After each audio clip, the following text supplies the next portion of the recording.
Olá, galerinha do quarto ano, tudo bem com vocês? Vamos para mais uma videoaula.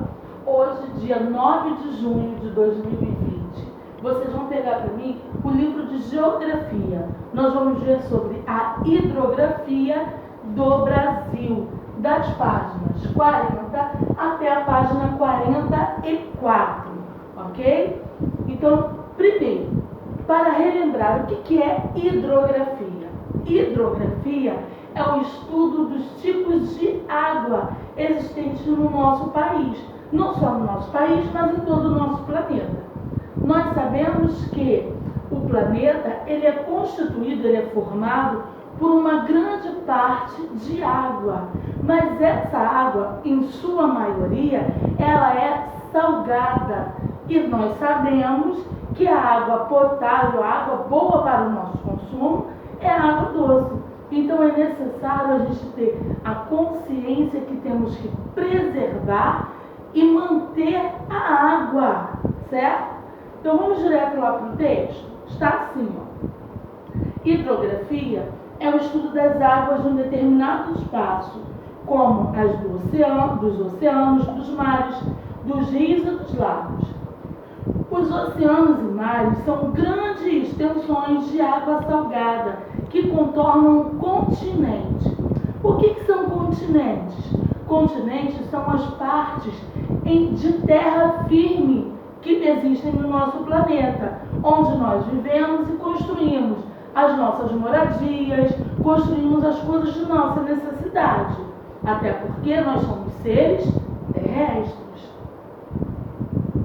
O Brasil é banhado pelo Oceano Atlântico. O litoral é a área de contato com as águas oceânicas. O Brasil tem uma imensa área litorânea, a costa brasileira. Vai do Amapá ao Rio Grande do Sul. Aí vocês falam para mim, tio, o que é litoral? Litoral é aquela faixa de terra, de areia, que é toda banhada pelo mar. Aí uma curiosidade, falei que o oceano que banha o nosso país é chamado de Oceano Atlântico. Vocês sabem qual é a origem dessa palavra, Oceano Atlântico? Atlântico vem da palavra Atlas.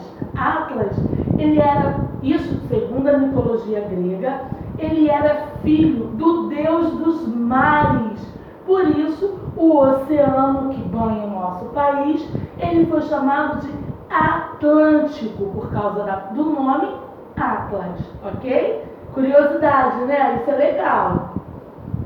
Os rios são correntes naturais de água doce, que tomam a direção do mar, de um outro rio ou de um lago. As partes do rio são, presta atenção, tá? Nascente, afluente, margens, leito e foz. A nascente é onde o rio nasce. Afluente é o rio que despeja suas águas em outro rio principal. Margens são as terras laterais que são banhadas pelo rio. Leito é o percurso por onde a água do rio passa. E foz é o lugar onde o rio despeja suas águas. Os rios, aí nós temos dois tipos de rio, que são chamados de perenes e temporários. Rios perenes são aqueles que nunca secam. Pode vir a época da seca. O que é isso, a época da seca? É a época em que tem uma coisa chamada de estiagem, onde chove menos. Então, se tem menos chuva, tem menos quantidade de água. Os rios perenes, eles não secam durante esse período. Agora, os rios chamados de temporários, vem da palavra tempo. Então, de tempo em tempo, ele pode diminuir a sua quantidade de água muito grande. Ou então, às vezes, eles chegam quase a secar.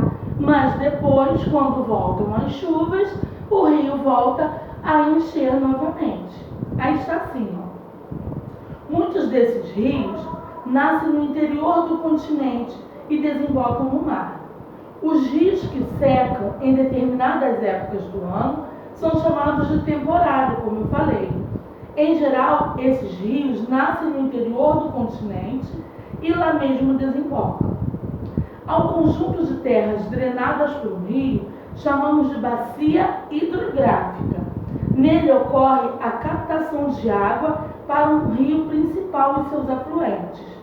No Brasil, as principais bacias hidrográficas são a bacia hidrográfica do rio Amazonas, a bacia hidrográfica do rio Tocantins, bacia hidrográfica do rio São Francisco e bacia hidrográfica do rio da Prata.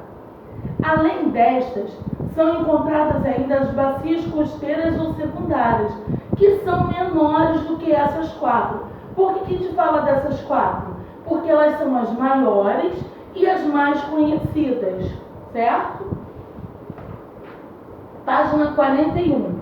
Na página 41 tem essas quatro bacias hidrográficas representadas nesse mapa. Aí vocês podem ver, segundo a legenda, cada cor representa uma bacia hidrográfica, sendo a do rio Amazonas a que tem a maior quantidade, a maior extensão, maior tamanho. Página 42. Os rios e as lagoas são acumulações de água de grande ou pequena profundidade em depressões. Existem lagos naturais que são formados por fontes naturais vindas de olho d'água ou desvios de rio, e lagos artificiais que são construídos pela ação humana para obter algum progresso. Por exemplo, na barragem do Sobradinho, que foi construída para se ter uma fonte geradora de energia elétrica, possui um grande lago artificial em um dos seus lagos. Outro tipo de construção artificial é o açude, que é destinado a represar a água dos rios, das levadas ou da própria chuva, para ser utilizada na agricultura, na indústria ou no abastecimento de povoações.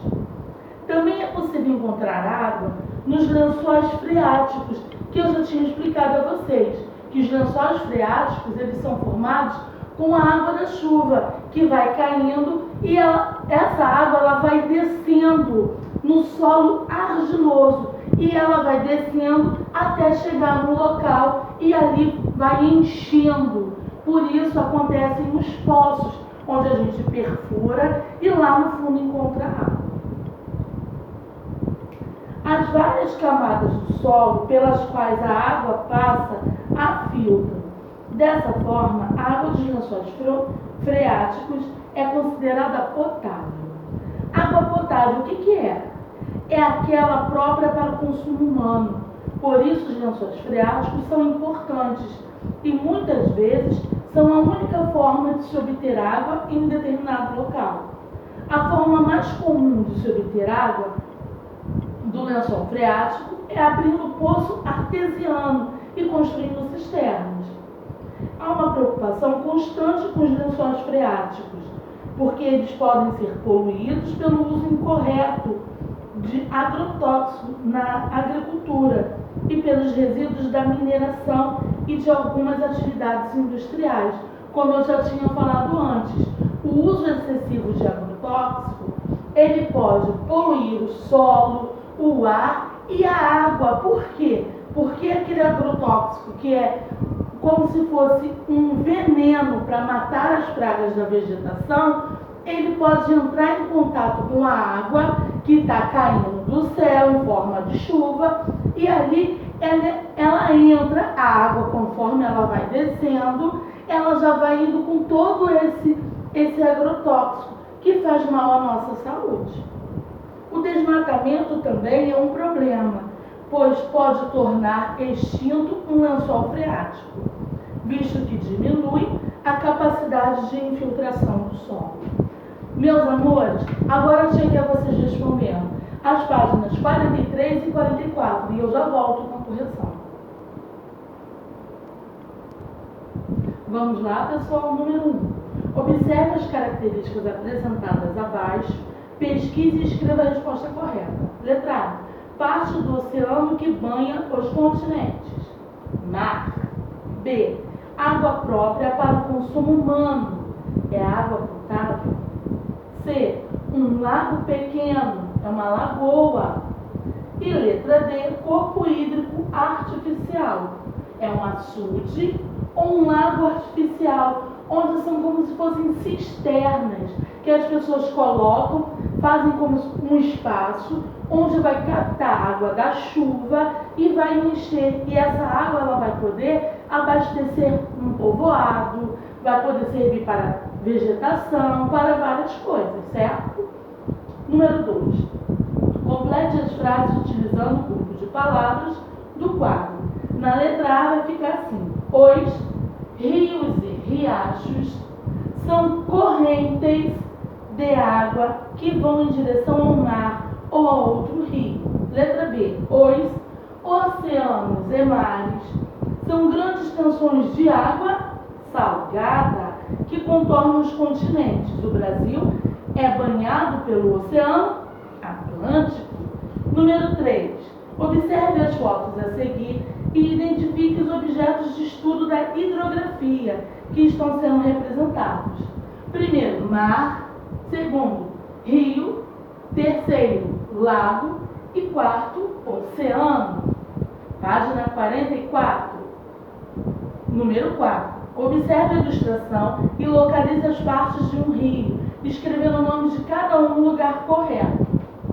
Coloquei na mesma ordem: nascente, leito, afluente, margens e foz. Número 5. Em sua opinião, qual é a importância dos açudes para as regiões mais secas, como a região Nordeste? Escreva abaixo. O açude possibilita o uso de água na agricultura, na indústria e no abastecimento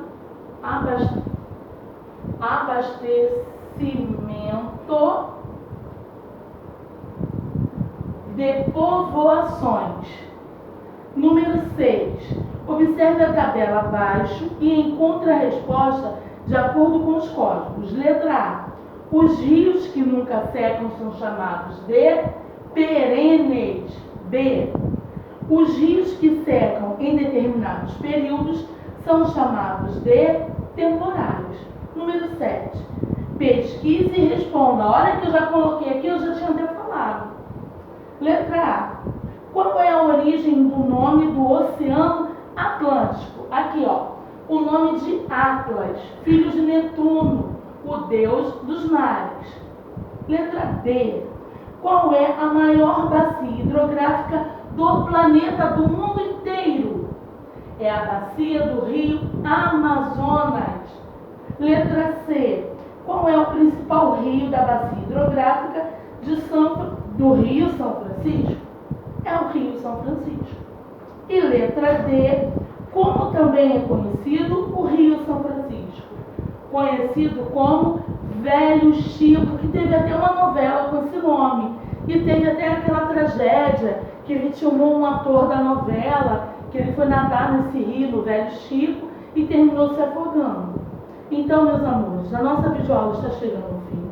Hoje eu vou deixar para vocês o trabalho de casa no livro de Cidadania, Moral e Ética, das páginas 46 a 49.